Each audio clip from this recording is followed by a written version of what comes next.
In my book, Bouncing Back from Rejection, I talk a lot about how people feel unworthy. And there's a lot of different ways they think about it. You may think in terms of feeling like you don't have value, you're inadequate, you're deficient. Maybe you have a sense that you're just not okay or you're incapable, that you're not lovable. I mean, there's a lot of ways to think about it. But you get the general sense of what I'm saying. And often when people feel this way, you just have this sense that it's just true.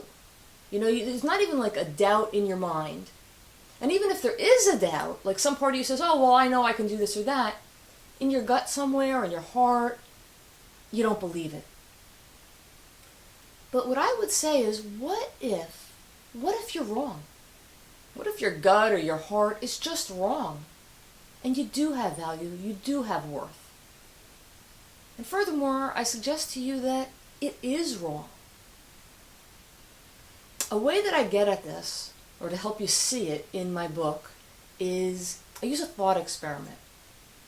Imagine that you are near a playground and you see a bunch of children, elementary school age children, playing on the playground.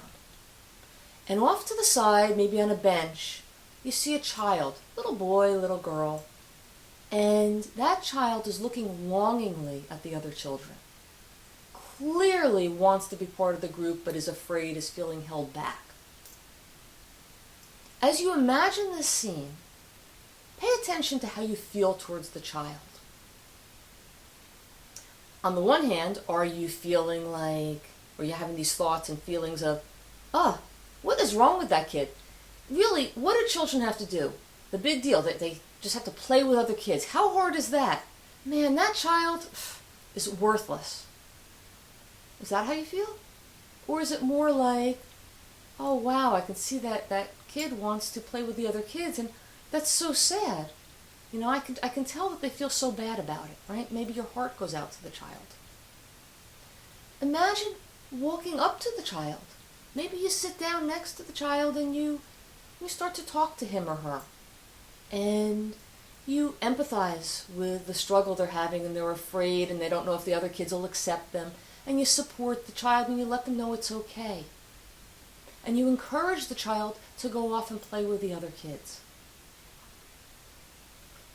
Now when we step back from this thought experiment, you can see that in caring about how that child feels and having the empathy and having the compassion, you have it towards that child because they're a kid, because they're a person. They don't have to have any kind of great ability. It's just being who they are makes you feel caring towards them.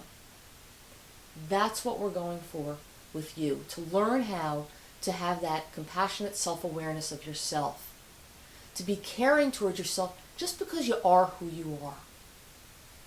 Now if you're thinking like, oh yeah, that sounds great, but I can't do that with me, that's okay. You don't have to be able to do it with you.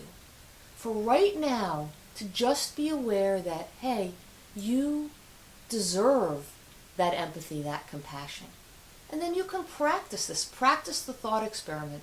You can practice learning to care about yourself, to step back and look at yourself with that empathic, comparing perspective. With practice, with reinforcement, with listening to how others appreciate who you are, you can develop that caring sense towards yourself.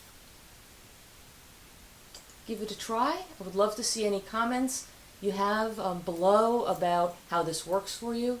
And if you like this video, please subscribe to my channel.